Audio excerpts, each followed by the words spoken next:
अस्सलाम वालेकुम रहमतुल्लाहि व बरकातहू। एक नई वीडियो के साथ आपकी खिदमत में हाजिर हूं। उम्मीद करता हूँ तमाम दोस्त खैर वाफियत से होंगे। जैसा कि आपको पता होगा कि तहरीक लब्बैक पाकिस्तान को सानिया मुरीदकी के बाद बहुत दबाने की कोशिश की जा रही है, और इसी तरह की एक मिसाल पीपी 73 चौधरी यूनुस रांझा साहब, जो कि तहरीक लब्बैक पाकिस्तान के उम्मीदवार थे। पिछले दिनों एक वीडियो लगाई भी थी, उसमें उनसे काफ़ी सवालात किए थे, जिनके जवाबात उन्होंने दिए थे कि मेरे कागजात नामजदगी जमा हुए क्रेन पार्टी के उम्मीदवार के तौर पर, लेकिन मुझे फिर आज़ाद उम्मीदवार डिक्लेयर कर दिया गया। उसके साथ क्रेन का इंतखाबी निशान था और उनको बेड अलॉट कर दिया। तो अभी वो कल के बयान में उन्होंने बताया है कि उनको मुकम्मल तौर पर इजाज़त ही नहीं दी जा रही कि वो इलेक्शन लड़ सकते हैं। उनका नाम ही उस लिस्ट से निकाल दिया गया है। तो इसलिए उन्होंने अभी पैगाम जारी किया है, और उन्होंने एक आज़ाद उम्मीदवार हैं हारिस रांझा साहब, वो भी एडवोकेट हैं, उनकी हिमायत उन्होंने कर दी है। और तहरीक लब्बैक पाकिस्तान के तमाम कारकुनान को ये आर्डर किया है कि आप जो है इंतखाबी निशान मेज़ पर जो है वो अपना वोट कास्ट करें, क्योंकि हारिस रांझा की उन्होंने हिमायत कर दी है पूरी बरादरी समेत। पहले उन्हें नजरबंद भी किया गया, तहरीकी कारकुनों को पकड़ा गया, कैंपेन की इजाजत भी नहीं दी गई, लेकिन आखिरकार वक्त ये आया कि जब नून लीग ने अपनी शिकस्त देखी तो उनका नाम ही लिस्ट से निकाल दिया गया। इसलिए उन्होंने अभी हारिस रांझा की जो है वो हमायत कर दी है। तहरीक के तमाम कारकुनान से गुजारिश है कि अभी आप जो पी 73 है या इन 83 से हैं, उनसे गुजारिश है कि आप इंतखाबी निशान मेज पर जो है अपना वोट कास्ट करें। और बताता चलो कि ये चौधरी यूनुस रांझा साहब इंतहाई वेल एजुकेटेड और जेन्युइन पॉलिटिकल वर्कर हैं। ये डबल एमए तालीम भी रखते हैं और तहरीक के हवाले से बहुत ज़्यादा नॉलेज रखते हैं, और बहुत ही मुखलिस जो है कारकुन रहे हैं और उम्मीदवार हैं। लेकिन अभी आपको पता है कि इन हालात में तहरीक लब्बैक पाकिस्तान किसी पोजीशन में नहीं है, जिसकी वजह से उनसे लड़ भी नहीं सकते। इसीलिए उन्होंने हारिस रांझा की हिमायत का ऐलान किया है। हारिस रांझा भी माजी में तहरीक लब्बैक पाकिस्तान से उनका ताल्लुक रहा है, लेकिन पिछले दिनों उनकी एक वीडियो देखी थी कि उसमें उन्होंने तहरीक लब्बैक पाकिस्तान से लातल्की का ऐलान किया था कि मेरा कोई ताल्लुक नहीं है, क्योंकि उनका नाम भी 4th शेड्यूल में डाला जा रहा था और उनको को भी इलेक्शन की लड़ने की इजाज़त नहीं दी जा रही थी, जिस वजह से उन्होंने वज़ाती बयान रिकॉर्ड किया। फिर उसके बाद से उनको जो है वो इलेक्शन लड़ने की इजाज़त मिली है, वो आज़ाद उम्मीदवार के तौर पर इलेक्शन लड़ रहे हैं। लेकिन कुछ लोग ये भी कह रहे हैं कि वो पीटीआई से हमायत याफ्ता हैं, लेकिन पीटीआई देखे तो एक तरफ उन्होंने तो बाइकाट का ऐलान किया है, लेकिन कुछ लोग कह रहे हैं कि हारिस रांझा जो उम्मीदवार है ये है आज़ाद उम्मीदवार, लेकिन ये पीटीआई से जो है हमायत याफ्ता है।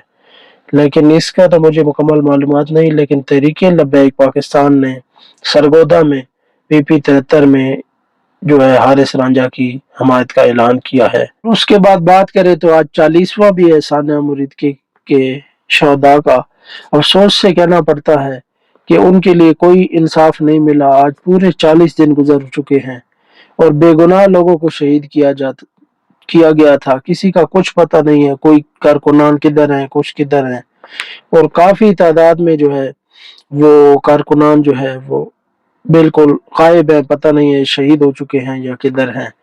और जो हुकूमत है पंजाब है, उसने सिर्फ 7 लोगों की जो है वो 7 लाशें जो है एक्सेप्ट की हैं।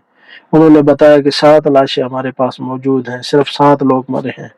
लेकिन आपको तो पता होगा कि कितने लोग, हजारों की तादाद में लोग जो है शहीद किए गए हैं। लेकिन हुकूमत जो है मुकम्मल तौर पर गुंडागर्दी पर उतरी हुई है।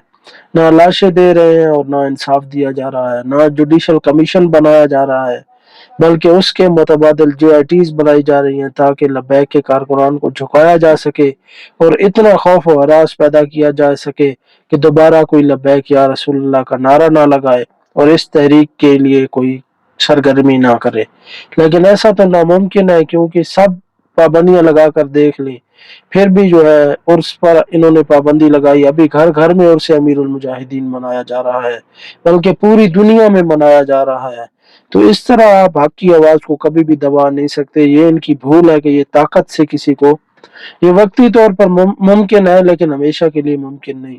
और जिस दिन इनकी पकड़ आएगी उस दिन इनको जो है ज़मीन व आसमान में कोई पनाहगाह न मिलेगी, क्योंकि ये ताकत का इस्तेमाल अपने मज़लूम निहत्ते मुसलमानों पाकिस्तानियों पर कर रहे हैं, जो कि समझ से बालातर है कि ये किसको खुश कर रहे हैं। अब पंजाब के बाद पूरे पाकिस्तान में तहरीके लबैक पाकिस्तान के खिलाफ क्रैकडाउन शुरू कर दिया गया है। जहां कहीं भी कोई सरगर्मी होती है उसको जो है रोकने की हिदायत की गई है। और आप देखें कि 3 तारीख को मार्च का जो है ऐलान होता है और 8 तारीख को जो है 2 शहादतें हो जाती हैं। अभी मार्च कोई निकला नहीं, किस फैजाबाद से उसने जाना था अमेरिकन एम्बेसी तक, वो अभी मार्च निकला नहीं, उससे पहले बंदे जो है मार दिए गए, उनको शहीद कर दिया गया, फिर उनकी लाशें गायब कर दी, उनके घर वालों को भी उठा दिया। ये एक जुल्म की दास्तान जो है तहरीके लब्बैक पाकिस्तान के खिलाफ जो है रकम की गई है। उसके बाद सोचे कि लब्बैक वालों को इंतहा पसंद कहा गया, और जबकि नून लीग वाले, आप सुने इनके कारनामे तो आप हैरान रह जाएंगे कि दहशतगर्द वो है। लब्बैक वालों ने क्या आपका क्या बिगाड़ा है। नून लीग ने देखे सुप्रीम कोर्ट पर हमला नून लीग ने किया, उसके बाद नैब पर दावा किसने बोला, नून लीग ने। जजों के घरों को आग लगाने की धमकियां, तोड़ फोड़ किसने की, ये नून लीग ने की। और चीफ जस्टिस को कुत्ता है के नारे किसने लगाए, ये भी नून लीग ने। दहशतगर्दी के पीछे वर्दी, ये भी नून लीग ने एक जो है नारा बनवाया। उसके बाद जो है मॉडल टाउन के नेते शहरियों का कत्लेआम भी नून लीग ने करवाया था। फैजाबाद मैदा करके फिर झुटलाया नून लीग ने, फिर फैजाबाद में खत्म नबूवत के पहरेदारों पर गोलियां चलाकर शहीद किए, वो भी नून लीग ने किए। डॉन लक्स के जरिए फौज को बदनाम भी नून लीग ने किया। उसके बाद बात करें तो 26 नवंबर डी चौक कत्लेआम किसने किया, पीटीआई के लोगों का, नून लीग ने। उसके बाद अभी बात करें रिसेंटली तो सानिया मुर्गिके में इतना कत्लेआम किसने करवाया, लाशें किसने जलाई, किसने नदी नालों में फेंकवाई, किसने गाड़ियां जिंदा लोगों पर चढ़वाई। आखिर इस मार्च को रोकने की वजह क्या है। हम तब से पूछते आ रहे हैं कि गोली क्यों चलाई, इन लोगों का क्या कसूर था, लेकिन अभी तक ना तो जवाब दिया गया है, बल्कि झूठ बालाए झूठ बोलते जा रहे हैं और जुल्म बालाए जुल्म करते जा रहे हैं। ना कि अपनी गलतियों पर पछताए, मुआफी मांगे टीवियों पर बैठकर, बल्कि दज्जाली मीडिया को रोज जो स्क्रिप्ट देते हैं वो ताज़ा आवाम के सामने जो भी तहरीके लबैक पाकिस्तान के खिलाफ इकदाम किए जाते हैं उन पर वो बार बार रोशनियां डालते हैं, बार बार डिटेल से बयान करते हैं। लेकिन अफसोस सदे अफसोस कि ये दज्जाली मीडिया, इसने सानिया मुर्गिके पर रोशनी नहीं डाली, बल्कि जिन चैनलों ने डाली उनको भी पाबंद किया गया। जिन लोगों ने सच बोला उनको भी गोलियां मारी गई, उनको भी साथ में शहीद किया गया। ये पिछले दिनों आसिफ जट को मारा गया, उसका जुर्म क्या था कि उसने सच्चाई अवाम के सामने ला रहा था, बाकी तो उसका कोई जुर्म नहीं था। तो इस तरह आप हक को नहीं दबा सकते। इंशाल्लाह तहरीक दोबारा उभरेगी।